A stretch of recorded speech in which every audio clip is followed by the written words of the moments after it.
Hey, what is going on, everybody, and welcome to the channel. I'm YaBoyRockLeeShow. We're going to talk about my top 10 anime of 2022. This is going to include our reoccurring anime and our brand new animes, okay? And guys, I'm going to be very honest with you. This is going to be my take on the shows I enjoyed the most, the shows that had the most rewatchability, so to speak. And as someone pointed out in my Discord, if I'm trapped on a plane for 10 hours, right? Which are the shows I'm bringing to binge with me, okay? So you might be a little disappointed because, you know what? We'll just get right into it. If you haven't subscribed, go ahead and do so. I'm active on Twitter. I'm active on all socials. The socials are in the description of this video. Let's get on to it. Okay, so first show is Devil is a Part-Timer. That show was Oh, I'm sorry. This is my top. I'm supposed to be doing my top 10 lists. Right now, I'm reading my top 10 worst animes of the season. Sorry, cut that. That's a little awkward. So we're going to be working our way up to number 1. So, number 10 on this list, just made it to your eternity, folks. The reason why To Your Eternity has made the list for me is, first of all, it's not like anything that we've seen before. Or at least it's not something that I am used to seeing.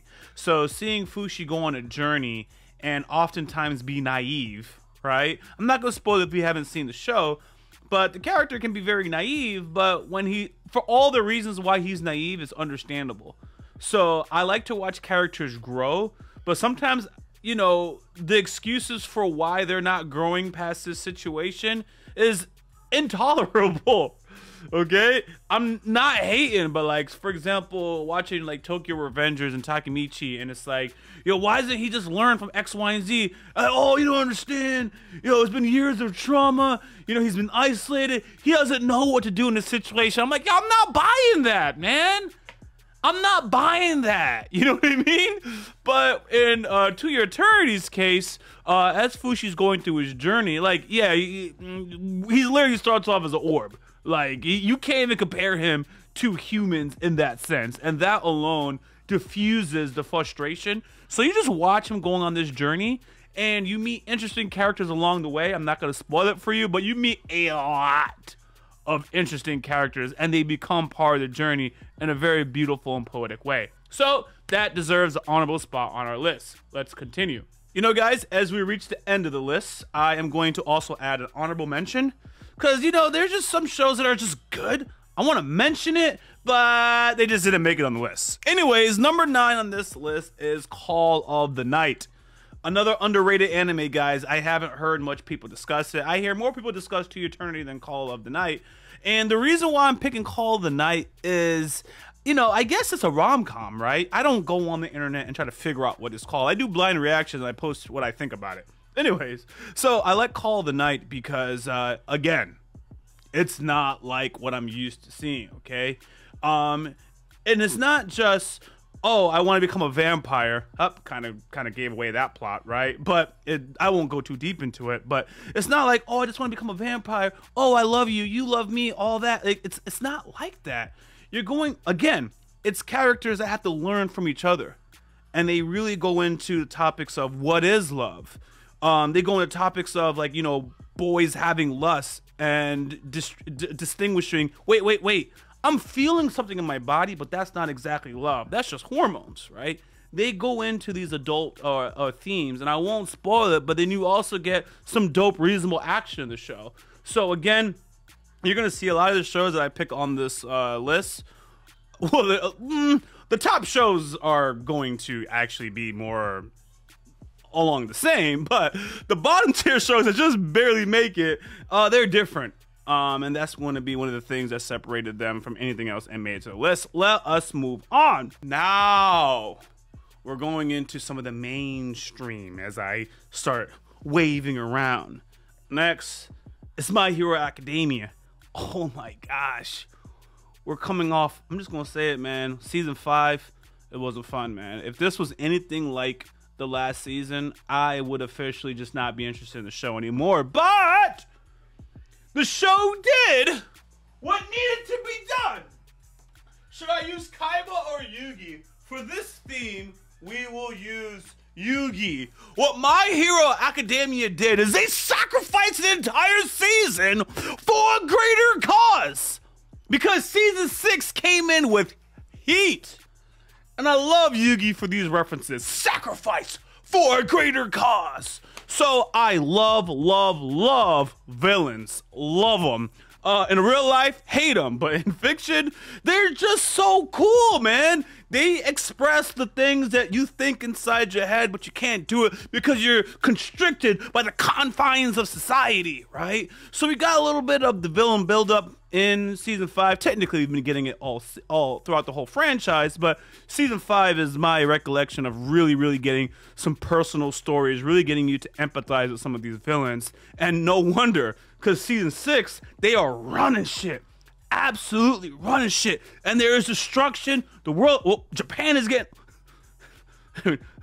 I'm not finished where I was going with it, but a country is getting bodied, and it's entertaining to see. Whoa, that got dark really fast if I had just kept rambling. So what does season 6 of My Hero Academia have that's really so good? Not just the villains. The action is on point. The VAs are on point. The animation is on point. So My Hero Academia season 6 really came with the heat. The reveals. So I'm enjoying it, okay? There's another thing that My Hero Academia is doing, okay? This might be long and this is gonna be controversial, okay?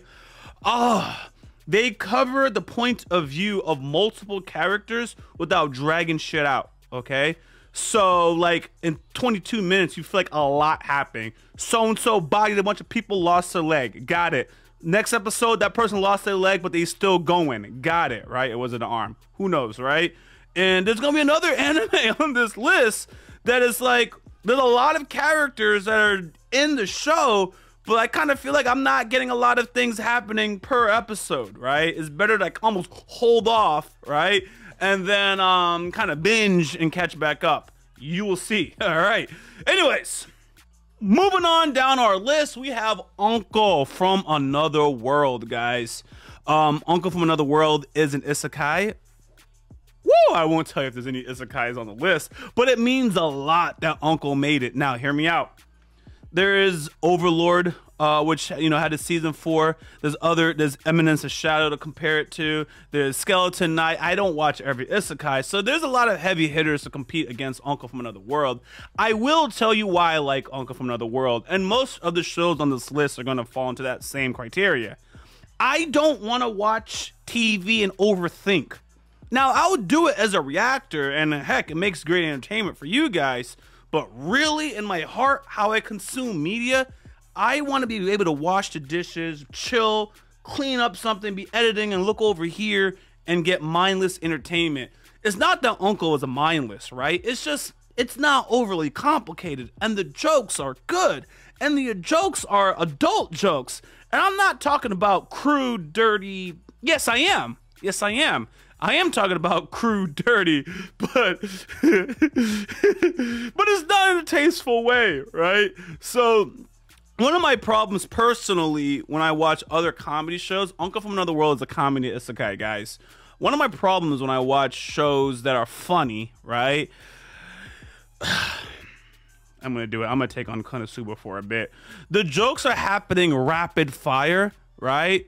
And I guess you should just probably watch it in dub, but on my channel, you know, I have sub elitist, so watching things in dub gives me problems, right? But the jokes are happening rapid fire, so I really can't keep up with the jokes sometimes. So sometimes I'm like, I heard what happened. I read what happened. Actually, I didn't hear. I read what happened, but I need time to process why that's supposed to be funny. But we're already moving on with additional content, right? So I like an Uncle from Another World. I'm not trying to spoil it for you, but a lot of times when the joke happens, right, there's additional characters there that pause and they offer you a reaction. So two things happen. You have time to process the joke and then laugh, right? And because the other characters are reacting, right, their reactions almost, you know how you ever watch Seinfeld or Friends or any of them sitcoms and you hear the studio audience clap, right? And that lets you know, oh, this is supposed to be funny. So sometimes something will happen. You're like, yo, I don't know how to feel about this. And the other people who are reacting, like reacting. Trust me, it makes sense. They're like, oh yeah, this is supposed to be funny, or no, this guy is really, really, really messed up. So I like how they almost hold your hand as you're watching, and even the scenes that aren't funny or you may not laugh, there's still action or dope storytelling. Whereas some of the other comedies, if you don't laugh at that joke, that's it. That moment, that show has given you nothing, right? Or you have taken away nothing because you didn't laugh. There's not any significant story developing, and you're not connecting with the characters. So an Uncle from Another World, wow, I think that's probably the one I've talked about the most, right? I probably should move it further down the list, but whatever, like up the list, like it's hierarchy. But anyways, Uncle from Another World provides you with a story that's unique. Okay, it has the jokes, it has the action, right? So it's really hitting all the check boxes. And let's face it, there's some beautiful shawties in that show. Moving on, folks. I spent a lot of time on Uncle. Next, we are talking about Chainsaw Man. Yes, Chainsaw Man has made the list. And one of the things about Chainsaw Man, in my opinion, that gives it that on the list worthiness is, what's that formula? It's not like anything I've seen before, personally, okay? The character Denji is an absolute simp, but he's a reasonable simp. Again, it's going back to how I described the main character Fushi in To Your Eternity, how, you know, he's quite naive, but you can't hate on him. You understand his circumstance, and you're like, well, if I was in that position, I'd be naive too. Am I getting blurry? Hold on. Give me a second. I don't know how long I've been blurry. All right. So, where was I? Ah, yes. Anyways, yeah, so in the case of Denji, I'm not going to spoil it for those who haven't seen it, but Denji is an absolute simp, and he only does he only needs the bare minimum. His aspirations is rather like, dude, that's all you want in life. But of course, he was from the gutter, right? The world is shitty, first of all. You have to sell body parts or give up body parts to get contracts with demons or devils just to survive. I mean, it's a shitty world, right? So I'm not going to give up too much, but when you're looking at Denji's plight, up until when someone finally reaches out and gives him a hand, and all he wants is to body monsters so he can rest his head in some titties, yeah, it's like, yo, that makes sense. If I were you, shit, if I was me, I would do the same thing for some, like, yo, can we just keep it real, right? So first of all, the things that Denji's doing or willing to do just to, you know, massage a girl's foot, right? Because that seems to be what a lot of us are interested these days. A lot of us are into feet, and I'm really proud of where we're going, right? So anyways, most of us will love to have a girl put her foot in front of you and you play with it, right? So much less be in a desperate situation. You're missing body parts. The gangs are after you, and you're just desperate for a safe haven, right? So, anyways, seeing how real people are, and you put them into an extreme situation like Denji is, it's like, yes, this makes sense. He is identifiable. Moving forward, some other characters, and you have Power. Usually, when I see a girl like Power introduced to this little trio mix, you know, it's the person that, you know, we got a love triangle happening. And I won't spoil it for you guys, but Power just isn't like the other girls that I would see in a shonen, okay? She's about some gangster stuff. She's about surviving, eating, and don't rely on her. That girl will leave you behind. So she's very funny, right? A lot of their banter between Denji and Power, in my opinion, is funny. And it just doesn't go in an orthodox way that you expect when you watch traditional anime. At least for me. Mind you, the action is dope. The guy's head turns into a chainsaw. So the fighting, the things that we're getting, again, is nothing like we've ever seen before. I've ever seen before. And they gave us a lot of content in 13 episodes. So let's keep moving on down the list. This one. You know, the thing about these top 10s for me is anytime I do a video like this, it's actually worth redoing the video because my energy comes forward as I keep talking. That's just how I am. I build on all my stockpiling stuff. This thing keeps. All right, better. Okay, I apologize, baby. I apologize for all the things. All right, I think that will be good now. All right, Yeah, the energy builds as I keep talking. So we're jumping right into number 5. DanMachi Season 4. Now, I'm going to be honest with you guys. If it was DanMachi Season 1, 2, or 3, it would not have made this list. It would not have.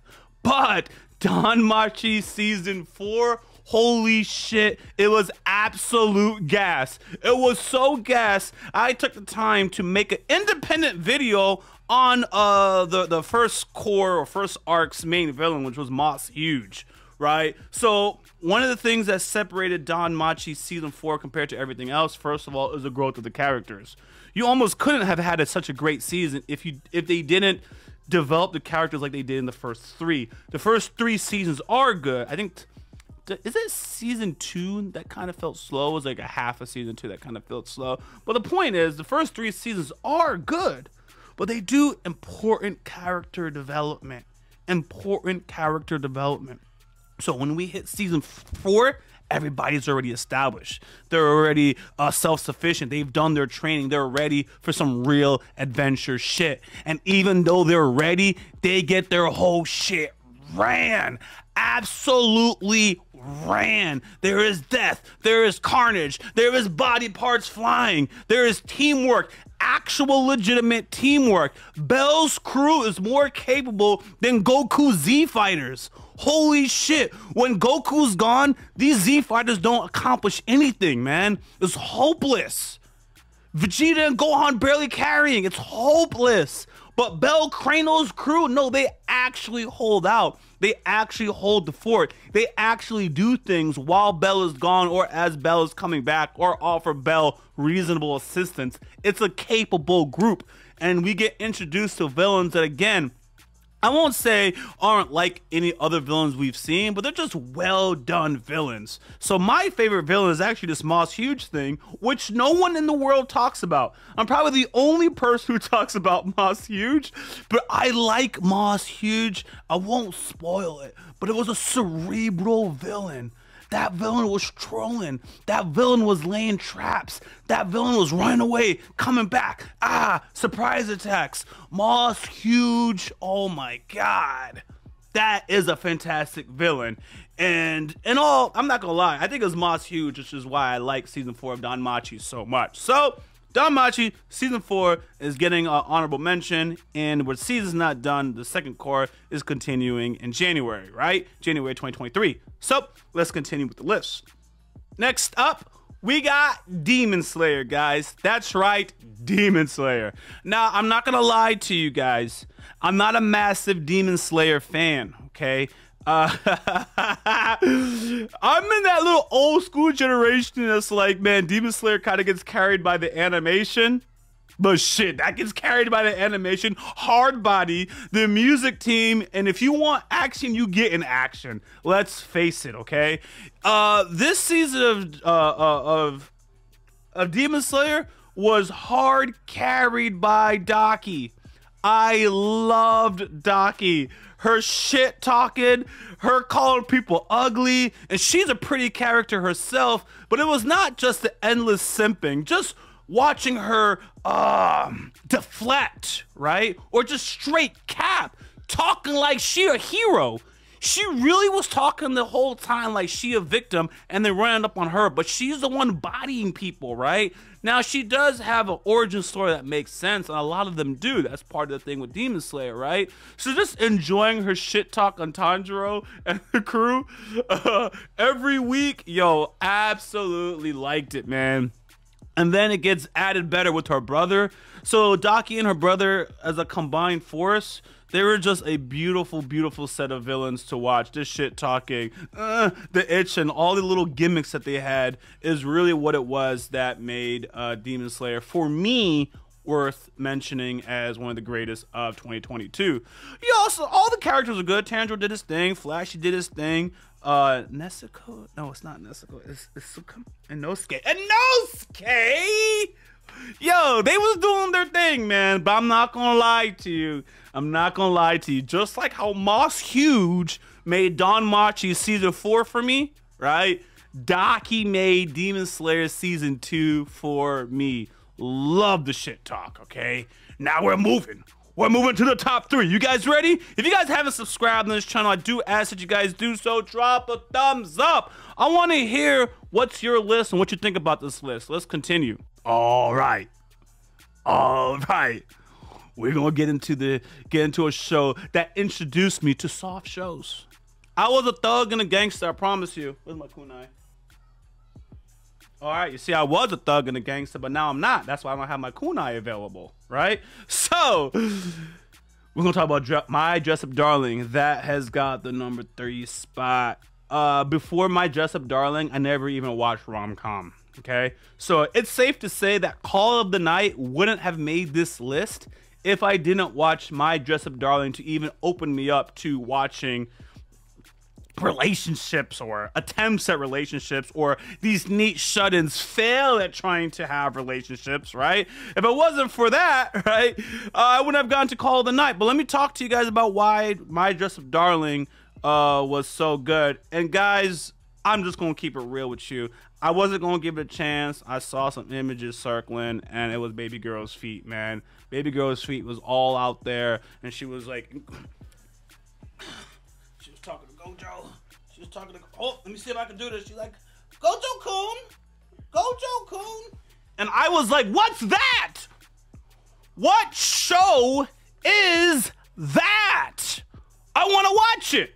I don't know what kind of views you're going to get. I don't know how popular this is, but that over there, I want to watch it.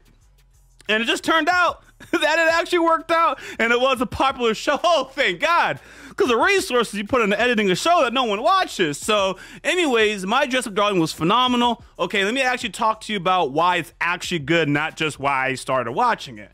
So the main character, Gojo, I normally don't like these soft characters. I normally don't. Why I like Gojo? First of all, he's tall, handsome, and is actually skilled. He has the set of skills at his base level to be great. But for whatever his childhood issues are, you know, he is a shut-in, right? Yo, I ain't gonna lie, man. I don't really like riding with weak characters much, right? But yo, within the first episode, they already pair him with Marin, right? And they don't have an official thing going, but you know, yo, he gonna get her. He's tall, whatever. He has the credentials to get her. So watching this journey, okay, that is interesting. Now, look, man. At this point, if you haven't seen My Dress Up Darling, I ain't gonna spoil it, but I gotta talk to you, right? So usually, we're used to the guys having chased the girls, right? So you're watching My Dress Up Darling, and you're finding out that the girl is the one who's like, nah, she's the one that actively likes Gojo. Gojo don't even know it yet. That was different for me, right? So seeing them get together to work on this cosplay, that's dope. Let's face it, man. Beautiful art every time that Marin gets a new cosplay outfit. It's beautiful, right? And you see her getting closer and closer to Gojo, and Gojo don't know it. And, you know, through every episode, Gojo's getting personal growth, right? So first, he thought she was just into him for what he can do for her. And then to figure out that, oh, she actually might care about me as a friend, watching that whole growth thing, yo, that's truly interesting, right? And then they find themselves in these accidental scenes, right? I gotta remember this, because when we talk about our honorable mentions, this is the key thing why other shows didn't make this top 10. So they find these accidental situations that keep drawing them closer.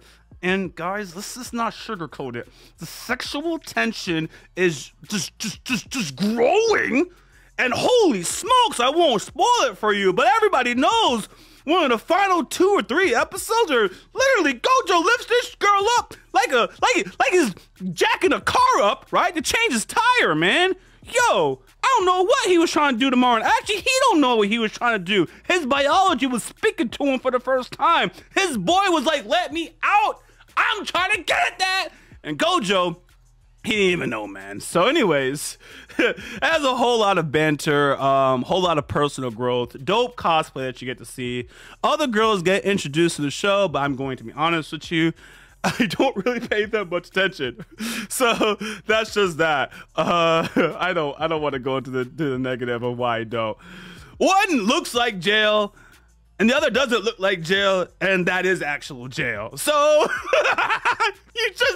He's just like, what's going on? All right, man. Let's get to the final 2 spots, guys. If you guys haven't subscribed, go ahead and do so. Let's do it. All right, guys. This is when the fandoms really are looking at me like, yo, what are you going to choose? There's only 2 shows in all. First of all, there's only 3 shows where I've actually looked at a manga, like read a manga. Those 3 shows. Well, the first one is Naruto, but Naruto's just not on the list. So Naruto's a show where I've actually read the manga, but I never purchased a manga. The next show, which is the number 2 on this list, where I actually purchased a manga for. That's right, guys. One Piece. I'm giving One Piece a number 2 spot. And you know what? It's almost like the most boringest reason to tell you, right? Why is One Piece number 2? Hold on. It's probably the lighting. All right, so why is One Piece number 2? So first of all, it has 30 years of catalyst that no one is seeing. It's continuously building on top of itself, so it's not even fair, right? So One Piece, you know, after watching so many episodes, you just committed, right? You're in love with the characters. So watching the adventures, watching the revelations, watching how things have been foreshadowed, right? And how well thought out One Piece is. The fact that it's still airing after so long, it is what it is, okay? Now, I am going to be honest with you, okay? When I was talking about My Hero Academia, I took a shot at One Piece. I don't think that One Piece should be a yearly show. Like, it just runs the whole year. I do not think so.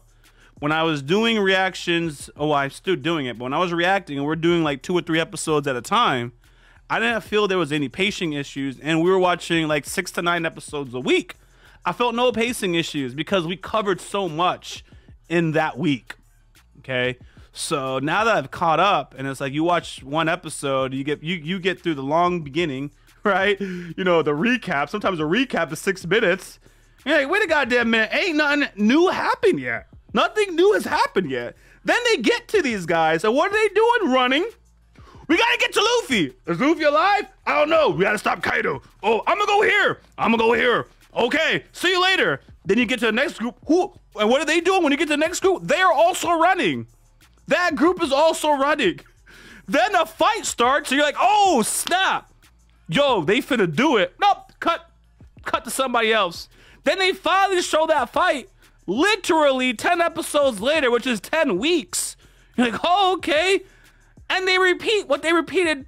They repeat what they said 10 episodes ago. I know it's my second show. I'm talking so much shit. But hear me out. Yo, because the investment, it's not fair. The investment is what makes it number 2. But man, I got some critical thoughts on it. So anyways, they get back to what you already saw 10 weeks ago. Right? And then they get to the midpoint of that fight and they move on. There's like 30 people who got something going on and they're all getting covered. I'm like, this is too much, right? And then they're getting dragged along. Or some of the moments are getting dragged along with them running back and forth. Cut it! Let's get it to it. So it's number 2. It's number 2. But it has some things that it can learn from number 8, which was My Hero Academia. And we're gonna get into number 1. And number 1 has done it right. Number 1 has done it. Let's do it. The number 1 anime of 2022. Senbon Zakura Kageyoshi. Bleach. Bleach is the number 1 anime of 2022 for me. Bleach is so good, I actually know how to say an attack. Byakuya? I don't think I know how to say Byakuya's name. I just know how to say his attack. You know what I'm saying? Oh my gosh. I almost feel bad for One Piece because I gave it number 2, but I didn't have the best remarks, right? Other than the obvious. You know, it's the investment. Y'all know I like One Piece. Y'all know I like it. I just want more. And they haven't been giving me as much as I want. So I was like, if I didn't do reactions, I would let the episodes build and then binge it. That's the proper way to watch it. And I see people do that even on my reactions. I can't even blame them. I don't even get mad. So that's that. But back to Bleach. Bleach learned its lesson. First of all, the OG Bleach is actually good. It had a couple of pacing moments, but overall, the original Bleach is fantastic, okay? Fan-freaking-tastic. Let me tell you what I like about Bleach. It's not just about the action. The action is okay. I'm not gonna front. The action is okay in Bleach, right? What Bleach excels at is terminology, making things cool, like Bunkai. That shit is cool, man. A diverse cast of people who are all cool. Like, they have so many cool characters. Like, it doesn't matter what your personality is, you will like one of these captains. 2 of these captains, 3 of these captains. Like, it was between Kenpachi and Byakuya for the longest. Blood War, Byakuya was catching up. Blood War sealed it for me. And I'm not gonna spoil it for you, but Blood War, the thing that makes Bleach so great to me, like part of making the characters great isn't just when they win. Even when they're losing or they lose, you're like, oh shit, look what they did to my boy. Look what they did to that character. Like, nah, man, they have a way of getting you to bond with the character a little bit more. I'm gonna use Renji because I don't know where you guys are in Blood War, and Renji's a little bit easier to talk about without spoilers for me, right? So Renji gets bodied all the time where he's catching elves, but we actually know he's strong. He's a lieutenant. We actually know he's strong, right? Like, there's no ifs, ands, or buts. He is strong. He has a Bunkai, and he's done Bunkai as a lieutenant, and few people can even do it, and he's done it as a lieutenant, and it's understood that when you do your Bunkai, now you gotta refine it. Now you gotta work on it. You gotta practice it, right? So we're getting Renji at the stage of he has his Bunkai. I'm sorry, I'll ramble, okay? But you know he's strong. It's just that Ichigo's the main character, and he's the one that got to beat the guy. He has to beat the guy. And even when Ichigo show up, he's getting bodied. And sometimes Ichigo is getting bodied by himself. That's some wild shit. I've always watched, and I won't spoil it. And when you get to Blood War, the final episode, you're like, yo, that makes sense. That makes sense, okay? Not spoiling it. But when I was watching Bleach, I was always like, yo, this dude spends all this time fighting with himself, his inner turmoils and all that stuff. That's a bulk of who he's fighting. And I was always saying it like, yo, if Ichigo just wasn't fighting himself, he'd body these people. They fight Ichigo at a handicap all the time because he's having some type of inner turmoil. And I just didn't know how deep that shit was until further on. So that's why this guy Kubo, I'm like, oh my gosh, he's really great. And Blood War has an advantage of the OG Bleach and the others. You know, some of these newer shows, they like Chainsaw Man, Call of the Night, Uncle from Another World. They don't have anything to catalyze on. One Piece does, MHA does, right? Danmachi does, and now Bleach. Anyways, they fixed the pacing issues. I went on to so much praise. They fixed the pacing issues. Like, you get a lot of stuff fast in Blood War. A lot of stuff fast. And then when they finally start explaining some stuff, I shouldn't say finally, because they've been explaining stuff. So when they add additional information tying into things we've already saw, you're like, holy shit. Yo, this is well thought out. And you know what I like about Bleach? Oh my gosh, this is a long rant. You should just, where are my Bleach fans at? What I like about Bleach is,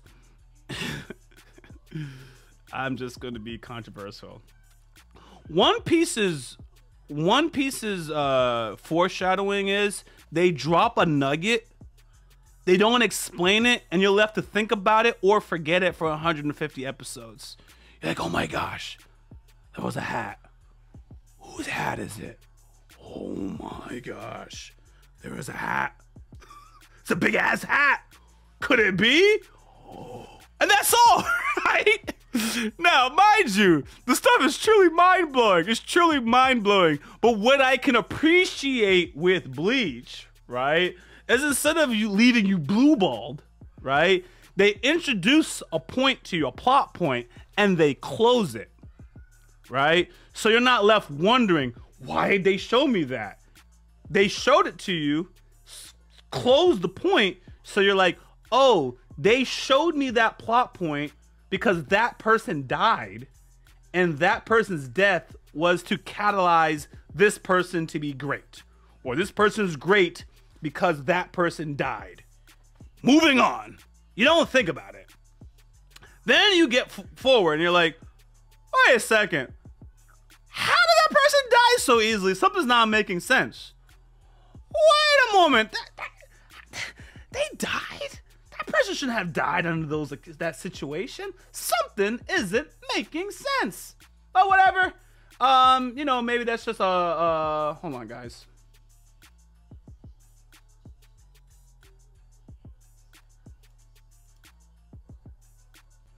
You know, maybe that's just me overthinking. You know, sometimes you overthink the anime and it's just like, whatever. And sure enough, Kubo ties it together. He doesn't tie it together. He reopens it and shows you a part that you just didn't see or we just didn't talk about. And you're like, oh, but he didn't even need to do it. And you can tell that he didn't just make up that BS along the way. You know, he knew what he was going to do, but he's like, I'm not going to have the viewers focus on this right now and have them so confused, right? I'm going to show them this, but that's not what the story, that's not what this arc is about. So we're going to close it. Stop thinking about it. You're going to think about it when I want you to think about it. That's what Kubo does, right? At least for me. And I think I've said his name wrong, but whatever. Anyways, it's his ability to control what you're going to think about and when you're going to think about it. There are so much times watching Bleach from the OG up to Blood War that when we start thinking about something, it gets answered in like 2 episodes, right? But the foreshadow was set up 100 episodes ago. But now it's time for Kubo's like, all right, guys, I've already set this up 100 episodes ago. I need you to start thinking about it. He gets you to start thinking about it. You get the revelation. Oh my gosh, mind blown. And he's foreshadowed it. The guy controls your feelings at a whim, right? He can get you happy. He can make you feel joy. Like the way he manipulates your emotions is on a whim, right? Or on a dime. A drop of a dime, whatever. I'm trying to think of a catchphrase or a phrase and I got nothing in the tank. So, in my opinion, and I was telling you about how cool the people are. I'm just rambling. I should just do Bleach separate. Why Bleach is so great. I think I'm gonna do this video like twice. Anyways, then I already said all the capitals are cool. The bad guys are cool. The bad guys are cool. That's no surprise coming from me, but you know, I guess I gotta stick to Blood War. So that makes this video short, okay? Because I could talk about the Espada and all the other stuff. So forget that. These bad guys, I don't really, in Blood War, the Blood War bad guy, I don't really fucks with them, man. I'm not gonna spoil nothing for you. I don't fucks with these people, man. Yo, I don't fucks with these people, man. Yo, these are the first group of bad guys where I'm like, nah, man. All of them gotta go. All of them gotta go. I think I'm done. Oh, now we're gonna reach our honorable mentions. I talked about that part for 10 whole minutes. Damn. All right. I am sorry that you guys had to listen to Blood War for so long. So honorable mentions, I'll keep it short. Blue Lock is absolutely heat. It's still ongoing right now. There's just some shows that are good. You're gonna enjoy it. You like watching it with friends, and that's just the end of that. So when I watch Haikyuu, but that was 4 seasons. Blue Lock is only 1. Haikyuu, I'm gonna say that's in my heart. Like Haikyuu's that's like, yo, I like that. That's in my heart. I love it, and I could tell other people to watch it. Blue Lock, it has some interesting concepts. It's dope. The characters are dope, right? There's nothing wrong with it. It just didn't make the top 10. It just didn't. But it's a fantastic show. 86, fantastic show. 86 really didn't make the list for me because when it came back in that core, that final core, I was confused. And you guys heard me, the overthinking. So I was making sure of something. Anyways, I was confused. And I kind of don't know what was going on with Shin. Was he related to so-and-so? There was a whole clan. Shin belonged to a clan. I'm like, whoa. And apparently they mentioned this before, but I didn't absorb it. So I just can't fully appreciate 86 because things were just going over my head. And I was actually paying attention. So that's that. Did Vivi come out this year? I don't know. So it's not on my honorable mention list. Overlord Season 4.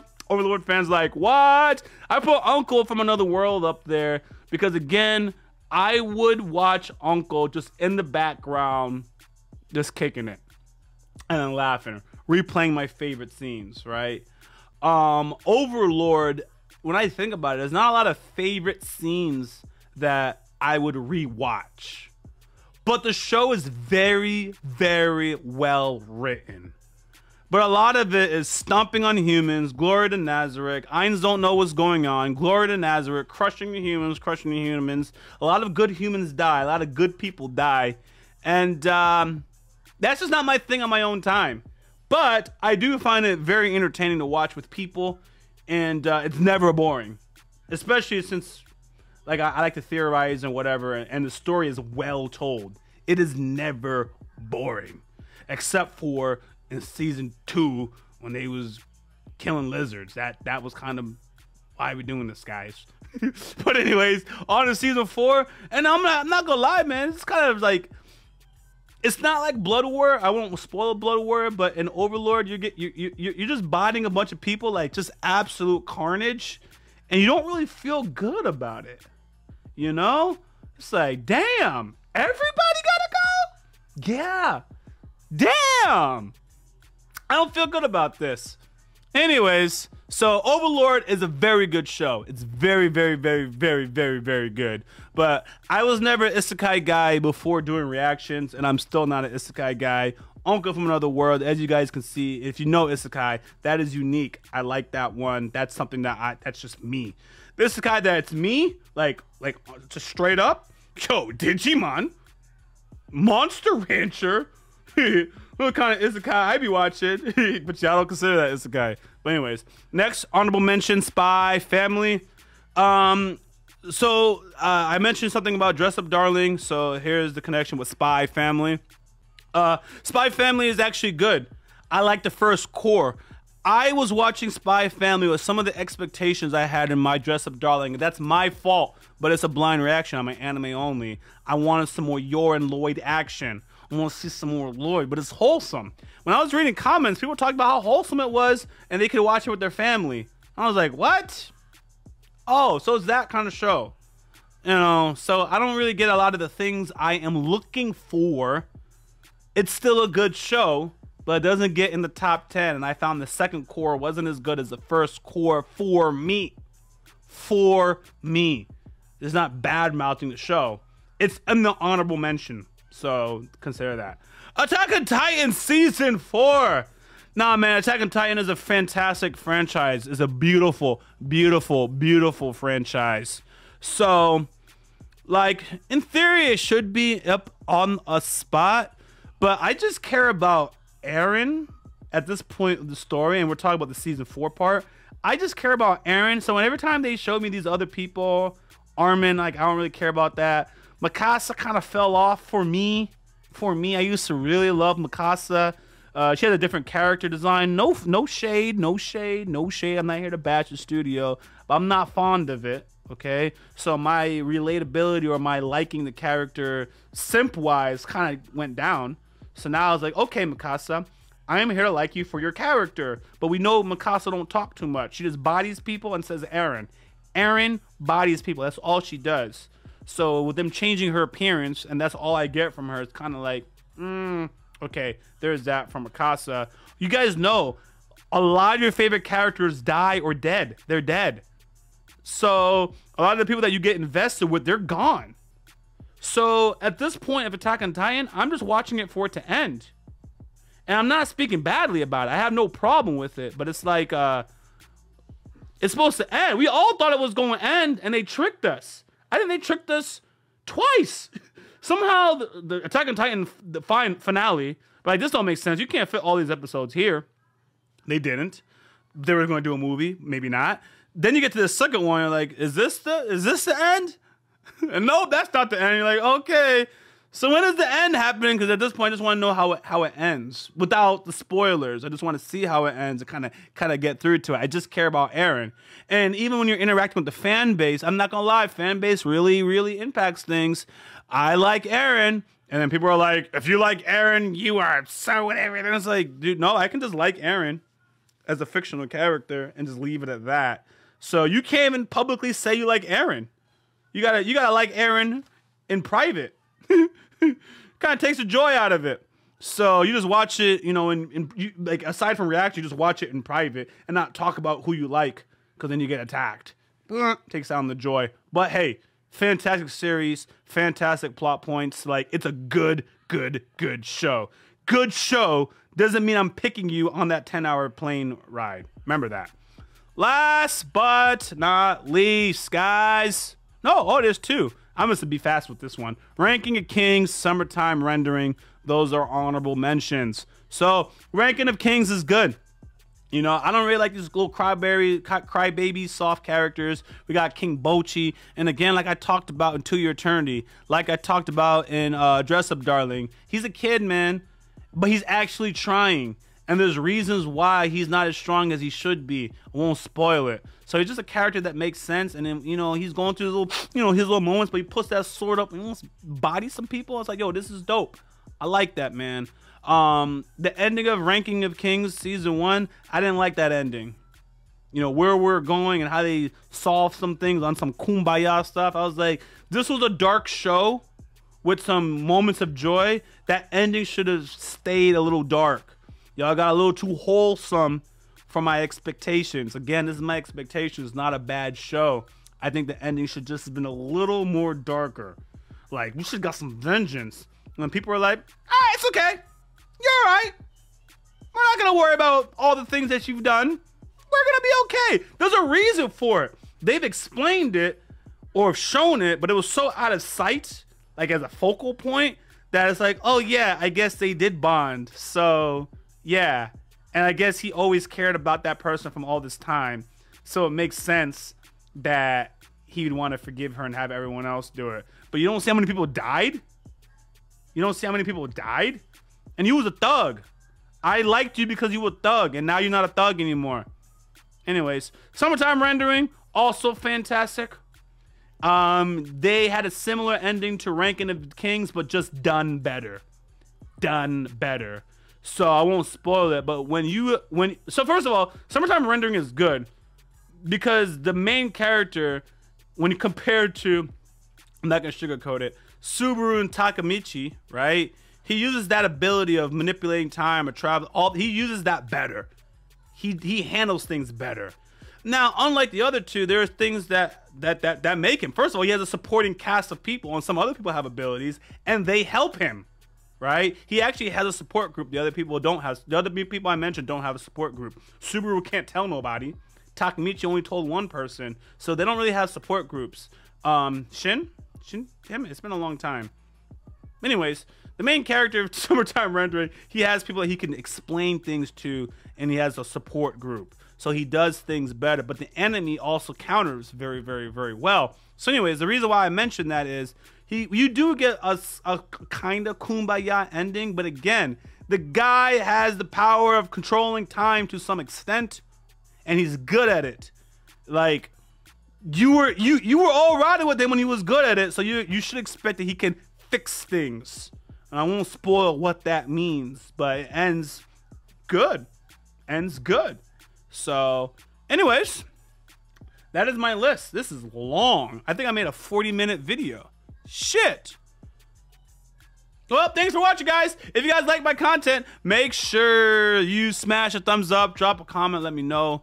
Guys, I post I'm active on Twitter, I'm active on socials, man. I hope to connect with you guys in the future. Until next time, out.